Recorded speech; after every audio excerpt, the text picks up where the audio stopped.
Si on résume, Mbappé, ça va très bien. Les autres stars, ça dépend des joueurs. Oui, mais il y avait quand même une semaine cruciale avec les classicos. C'est quand même souvent ce qui détermine, enfin, qui peut déterminer le titre de champion. Et ils l'ont remporté. Donc, je trouve que eux aussi, pas à pas, ils progressent. Il y a eu un certain nombre de renouvellements. Il y a eu quelques blessés, etc. Et ça commence à aller mieux. Effectivement, ils sont portés par un Mbappé qui est déterminant. Et moi, je l'ai déjà dit, le fait d'avoir été le meilleur joueur du classico.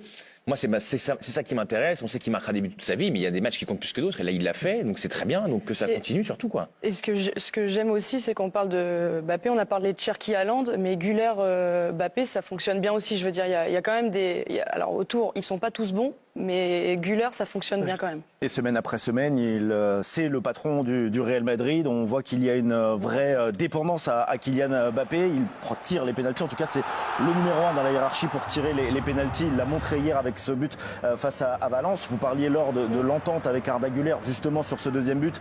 Il aimante ce centre magnifique du jeune joueur turc. Et il y a aussi le penalty qui a été obtenu en fin de première période, par Carreras, qui a d'ailleurs été très bon hier avec le Real Madrid.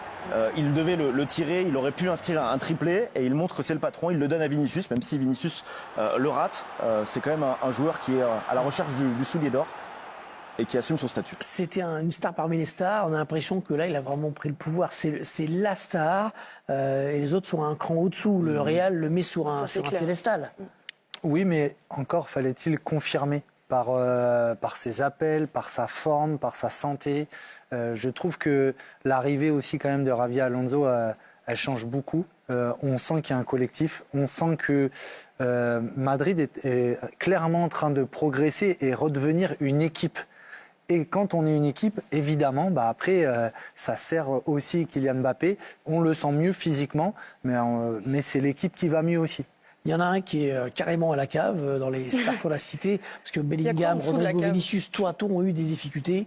Mais alors Endrick, jeune Brésilien, convoité donc par Lyon, expliquez-nous ça. C'est vrai qu'il coche quelques cases, je vais y arriver, pour l'Olympique lyonnais. Il n'a joué que 13 minutes cette saison, d'ailleurs lors du match face à Valence où il est entré en jeu. C'est sa première apparition l'an dernier avec Carlo Ancelotti. Il avait joué beaucoup plus. Carlo Ancelotti qui est d'ailleurs le sélectionneur désormais du Brésil. Il y avait peu de titularisation, mais il avait quand même une petite confiance relative du coach italien. Son objectif, c'est de jouer la Coupe du Monde cet été. Il a quelques sélections avec le Brésil, donc c'est possible. Mais il faut trouver un club comme l'Olympique lyonnais où le poste de numéro 9 est plutôt ouvert, où il peut marquer des buts et se montrer d'ici cet été. Il veut jouer pour faire la Coupe du Monde. Ce serait formidable s'il arrivait à Lyon, génial. Franchement. Oui, parce que je pense que c'est un jeune talent dont on parle et on ne connaît pas vraiment du coup parce qu'on l'a pas vu jouer. On a l'impression que le Real c'était un peu trop haut pour lui. Mais bon, il n'est pas devenu nul du jour au lendemain. Je veux dire, c'est quand même un joueur qui est rempli de qualité et surtout, il va rapporter encore une attractivité à l'équipe lyonnaise. Il n'y a pas d'attaquant. Vous utilisez le futur, mais ça reste quand même pour l'instant du conditionnel. Parce que maintenant que tout le monde sait qu'Hendrick est sur le marché. Oui. En plus, il faut payer le salaire, ça va être compliqué pour lui. Oui, mais comme contexte lyonnais, je pense que... Vous êtes gentil, vous demandez alors de parler de Hendrick à Lyon, vous dites « Ah ben bon, c'est pas fait ». Non, elle dit, elle est bien gentille. Elle dit ce sera super, elle parle au futur. Si vous voulez me parler, vous parlez à mon avocat, merci. Non. A priori, pour longtemps, il a un totem d'immunité et mardi, il sera donc sur le banc du PSG pour le plus attendu des matchs de la 4e journée de Ligue des Champions. PSG, Bayern, autrement dit, les deux co-leaders de la saison régulière pour l'instant. L'équipe la plus impressionnante, c'est quand même le Bayern qui semble absolument injouable. On était hier à Munich pour voir de plus près cet ogre bavarois. Reportage de Pierre Graciot avec Florian Hainaut et Manu Graft.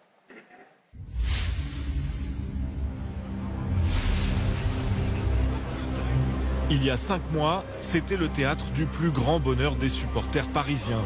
Depuis, l'Allianz Arena est redevenu le stade du Bayern, une équipe littéralement imbattable cette saison. Es ist super, es ist toll.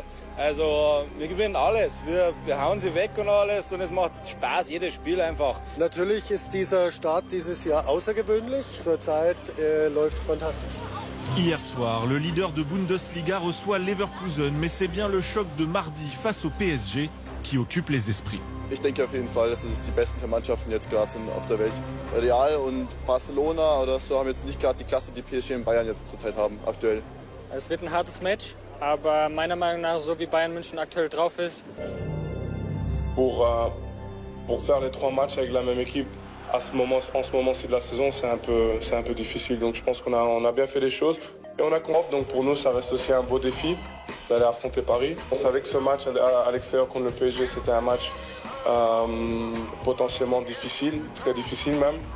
Mais qu'est-ce qu'on a hâte? On a hâte d'aborder ce match et d'aller avec aucune peur, avec une équipe qui a envie, qui a faim.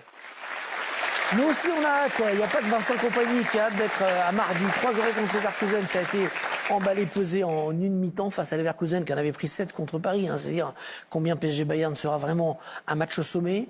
Les Munichois, on les a souvent vus dans des périodes comme ça de rouleau compresseur.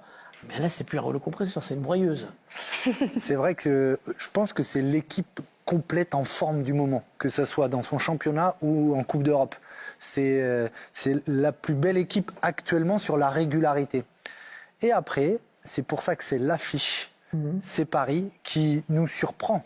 Parce qu'il y a des blessés, parce qu'ils peuvent être un petit peu irréguliers, en étant toujours agréable quand même à voir la majeure partie du temps, et qui a fait un exploit d'aller gagner au Barça, et ce qui fait que ce match-là, eh ben, tout le monde a envie de le voir, mais plus limite, les Parisiens, ils peuvent encore nous surprendre. Est-ce que Paris, justement, le pari du championnat, qu'on voit en championnat, parce qu'il y a celui de la Ligue des Champions qui nous a surpris agréablement à chaque fois, mais c'est compliqué. On les a vus battre Nice à la 94e minute ce week-end. Il y a Doué qui est à nouveau blessé. Il y a Dembélé qui peut-être est en rechute. Il s'est entraîné cet après-midi. Les feux sont quand même plus verts côté Bayern que côté Paris, non? Oui, mais le PSG a pour lui d'avoir ces certitudes-là, né du sacre de Munich précisément, né aussi de cette grande performance avec une équipe mixte, on va dire, à Barcelone. Et il semble qu'il y ait, je ne sais pas si c'est un souci d'investissement, de rotation effectuée par Luis Enrique, mais un pari un peu à deux visages. Celui chatoyant en Ligue des Champions, celui qui l'est un peu moins en Ligue 1. De par les blessés, il y a des explications à cela. Donc c'est vrai que je souscris entièrement à ce que dit Mika. On attendait avec une grande impatience le Barça et finalement on s'est dit battu à pas de couture. Donc de ce point de vue-là très rassurant. Là on dit bon, maintenant c'est le test munichois. Vraiment c'est extrêmement alléchant, très indécis. C'est difficile de se positionner, je trouve. Et pardon, c'est aussi, souvenons-nous, sur la Coupe du Monde des clubs, ça a été un match exceptionnel. Vous avez largement dominé et battu 2-0. Et donc, Paris. Là aussi, le point fort des Parisiens, c'est quand même la maîtrise du ballon. Et ils ont tous leurs joueurs disponibles pour cette maîtrise du ballon. Ça va être là où le rapport de force, il va être incroyable. C'est aussi un point fort pour le Bayern cette saison, pour ça. qui réussit très bien. C'est vrai qu'en chiffres, quand on compare les chiffres du Paris Saint-Germain qui sont très bons, ceux du Bayern sont encore meilleurs. Le nombre de buts marqués, 51 buts marqués pour le Bayern depuis le début de la saison. Ils ont le même nombre de matchs, toutes compétitions confondues, de 15. Et ce qui est intéressant, c'est de voir le meilleur buteur des deux clubs. C'est Kane avec 22 buts. 22 buts, on le rappelle, en 15 matchs seulement. Gonzalo Ramos à 14 matchs, c'est le meilleur buteur du PSG avec seulement 5 buts. Vous dites, Laure, même pas peur? Non, c'est pas, je me dis même pas peur, mais je trouve en tout cas, il mérite d'avoir le statut de favori dans cette rencontre. Oui, en face, c'est l'équipe la plus en forme, mais je pense que quand on a dominé le football européen comme ils l'ont fait et avec aussi des équipes affaiblies, je pense un peu à l'image de quand City surdominait ou quand le Real aussi. Je trouve que même quand ils jouaient contre des gros, on se disait pas ça va peut-être être un peu dur. Je pense qu'il faut. Et aujourd'hui, ils bénéficient aussi, je trouve, d'un contexte beaucoup plus positif autour d'eux et d'un contexte aussi européen où tout le monde dit le PSG c'est la meilleure équipe d'Europe. Donc je pense qu'il faut qu'ils y aillent en tant qu'avec leur statut, quoi. Faut pas jouer petit bras. On sera là, PSG Bayern sur Canal+ Foot mardi soir, comme toujours. Le mardi c'est sur Canal+ Foot, mais il ne vous a pas échappé que mardi, on sera le 4 novembre, donc jour du 41e anniversaire de Canal+. Eh bien, à cette occasion, on va offrir à tout le monde le multiplex de la soirée, les 9 matchs du mardi. Il y a Bodo Glimt Monaco, il y a Liverpool Real, PSG bien sûr, tous les matchs enchevêtrés, c'est le multiplex. Ainsi que le 7 matchs, puisque il y en a 2 qui sont à 18h45, le Canal Champions Club, avant et après les matchs. Tout cela sera accessible gratuitement et à titre exceptionnel sur l'application Canal+. Ça sera donc mardi soir. Et puis le lendemain, mercredi, les abonnés auront rendez-vous avec Marseille au Vélodrome face aux Italiens de l'Atalanta. L'OM qui a renoué avec la victoire hier soir à Auxerre, mais sans vraiment convaincre, 1-0. Ils en sont où les Marseillais? On a du mal à savoir, parce qu'ils sont deuxièmes, certes, ne l'oublions pas, mais on sent quand même une forme de fragilité encore. Oui, c'est assez étrange ce qui se passe parce que je trouvais qu'on avait atteint, en tout cas, j'étais assez optimiste. Je trouvais qu'on ressentait une certaine forme de stabilité, une gestion de groupe que j'aimais beaucoup. Et on sent que ça reste encore fragile pour Marseille, dans le sens où ils vont se remettre un doute, mais un doute pour pas grand-chose. Donc je pense c'est normal. Je veux dire, c'est une équipe qui est, en termes de stabilité, je trouvais que c'était ce qui manquait totalement à leur projet. Mais je pense qu'ils ont encore quelques paliers à franchir pour être plus serein. Voilà. Je sens que ça part vite, quoi. Une défaite, ça y est, on se remet à douter sur notre force, alors qu'ils ont un effectif qui est largement assez constitué pour affronter tout ce qu'ils ont à affronter. Il y a eu des défaites à Lens, nul à domicile face à Angers. Hier, c'était nul aussi. C'était pas terrible dans le contenu, mais il y avait victoire. Après, en fait, ils continuent parce qu'il y a tellement de mouvements à chaque mercato que je trouve qu'ils passent des caps. Mais ils sont toujours en apprentissage. Quand je dis ça, c'est que s'il n'y a pas l'expulsion sur le match du Sporting en Coupe d'Europe, l'issue n'est pas la même. Là, on redevient dans un match tournant. S'ils gagnent contre l'Atalanta, la dynamique, elle sera bonne si on fait le bilan. C'est-à-dire 2 victoires sur 4 matchs en Ligue des Champions, ça serait cohérent. Tu es 2e du championnat de France, tu es dans cette mission de continuer à être en Ligue des Champions. Par contre, je trouve que oui, on s'attendait à ce que ça soit mieux, à la fois dans le contenu, à la fois dans les rotations. On reste de temps en temps sur notre faim et on est obligé d'être un peu critique parce que ils sont pas rassurants tout le temps. Mais en soi, ils sont là, quoi. Ils sont là. Il y a aussi quelques blessés du côté de l'Olympique de Marseille. Il pourrait être 8 absents face à l'Atalanta mercredi. Alors 1 est suspendu, il s'agit d'Emerson. Derrière, il y a beaucoup de joueurs blessés. 2 sont incertains. Balerdi et Weah pourraient jouer ce mercredi. Ça pourrait faire du bien justement à ces rotations marseillaises. C'est un match pivot là pour le coup, pour Marseille. Très important. Dans le parcours en Ligue des Champions, oui, c'est un match vraiment capital. Après, moi, je trouve qu'on reproche aux Marseillais, à la ville, aux supporters et à De Zerbi en tête, certaines déraisons, une impatience, etc. Et je trouve que nous, parfois, quand je dis nous, je ne dis pas le CFC, mais l'environnement médiatique, je trouve, participe et crée un peu ça. C'est-à-dire que si on dézoome un petit peu, vous voyez où était Marseille fin août, là où ils sont actuellement. Bon, moi, je ne pensais pas que Marseille pouvait décemment regarder le Paris Saint-Germain dans les yeux et être champion de France. Là, vous avez des défaites, mais je veux dire, si on les prend un peu dans le détail, je pense que c'est un peu aussi notre devoir.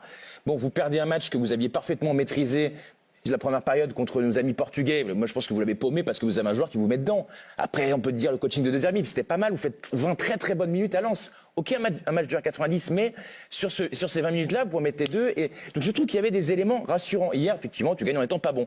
Bon, voilà, Marseille progresse par cap, et ça a été dit. Il y a des nouveaux joueurs, etc. Bon, Pavard a fait une semaine atroce, mais Pavard, moi, je pense toujours que c'est une chance pour Marseille de l'avoir. Et il va participer à vous faire gagner des matchs, à Guerre également. Donc, moi, je trouve que Marseille est là où il doit être, et je trouve qu'il y a par bribes des progrès par rapport à ce que j'avais pas vu la saison dernière. Donc moi je leur donne plutôt les encouragements. Je dis pas que c'est idyllique. Bon, après il faudra pas paumer mercredi. On est un peu tous dans cet état d'esprit en vrai. C'est juste qu'on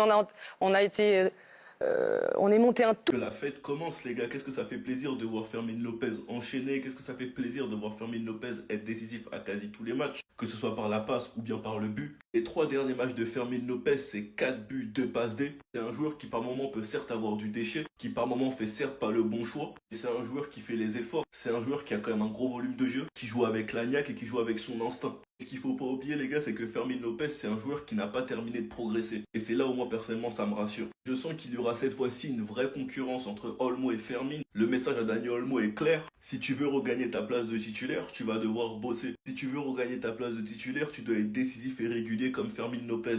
Et ça, franchement, les gars, ça fait plaisir car ça va réveiller Dani Olmo. On a beaucoup qui enterrent Dani Olmo. Avec ce qu'on a vu de lui à l'Euro, avec ce qu'on a vu de lui en début de saison avec le Barça, je reste convaincu qu'un Dani Olmo à 100%, ça pourrait être très très fort. Le seul problème, c'est la régularité. En tout cas, quand je vois ce que Fermin Lopez fait dans un Barça qui n'est pas à 100%, un Barça sans Rafinha, un Barça qui ce soir était sans Pedri, avec un Yamal qui n'est pas à 100%, pour la suite de la saison et surtout pour la saison individuelle de Fermin Lopez, franchement les gars, ça a l'air intéressant. Sinon vous les gars, vous en pensez quoi? Ramenez-vous sur la patience en nu. Barça qui se remet à l'endroit et qui rebondit après la défaite face au Real Madrid. Je sais que beaucoup vont parler de Lamine Yamal qui a marqué, qui a répondu aux haters, mais s'il vous plaît, remettons l'église au milieu du village. Remettons l'épée à Arthur, remettons la baguette magique à Harry Potter. La prestation de De Jong en l'absence de Pedri, faut en parler. Parce qu'on sait que Pedri, il met beaucoup d'ombre sur Frenkie de Jong, mais on oublie que quand il est dans celle-là, il est très très fort à dicter le tempo, à réguler, quand c'est lui le patron. Aujourd'hui, il a créé beaucoup d'occasions. Aujourd'hui, il a créé des occasions. Il a fait des passes clés. Il a même créé des expected goals. Très belle performance de la part de Frenkie. On en revient à Lamine Yamal, là, qui a répondu très tôt à ses haters avec un but dont on le sait, hein, quand il est dans la surface, il sait que c'est lui le patron, le maître du temps. Il ralentit sa course, un bon crochet, une frappe pleine lucarne, propre, nette. Fermin qui sort à la 66e minute, acclamé par le stade Moundjouk. Encore une fois, récital, doublé de passes décisives. Aujourd'hui, mais il a distillé, il a distribué, il a fait le rôle qu'on attend d'un numéro 10 à l'ancienne, voilà. Comme à l'époque des Recoba, des Karagounis. Voilà, pour ceux qui ont la ref, vous êtes forts. Aussi parler de Rashford qui a fait encore un bon match dans la lignée de ses derniers matchs avec le Barça, mais j'ai envie de parler de Baldé qui a été très très bon, provocateur offensivement, passe décisive aussi. Bref, c'est un bon retour pour l'FC Barcelone après une défaite, c'était important de se remettre dans le sens de la marche. Victoire et il continue à suivre le rythme madrilène qui est très très très élevé. Je pense vraiment que ça va être dur. 3-1 le Barça gagne, mais selon moi, ne vous fiez pas trop au score. Le plus important est bien évidemment les 3 points récupérés après un échec lors du dernier Classico. Mais continuant comme ça, ce Barça peut rapidement tomber dans le trou. Parlons pas toujours négatif, la continuité de Fermin, qui délivre aujourd'hui une double passe D, enchaînant l'Olympiakos, son but lors du Classico et aujourd'hui, il a prouvé qu'il avait réellement actuellement une place de titulaire indiscutable dans cette équipe. Marcus Rashford de même, d'ailleurs les 2 joueurs qui ont été ovationnés par le stade. Déjà 6 buts, 6 assists pour 10 matchs joués. Je m'attendais clairement à beaucoup plus, mais dans ce Barça en difficulté, qui au final peut voir mieux pour lui, sachant que même dans tout ça, il arrive à te planter un pétard qui va littéralement venir en premier lieu taper la transversale et finir au but. Ce sentiment au fond de moi, dont je sais pertinemment qu'il peut tellement faire beaucoup mieux que ça et qu'il en a encore en réserve.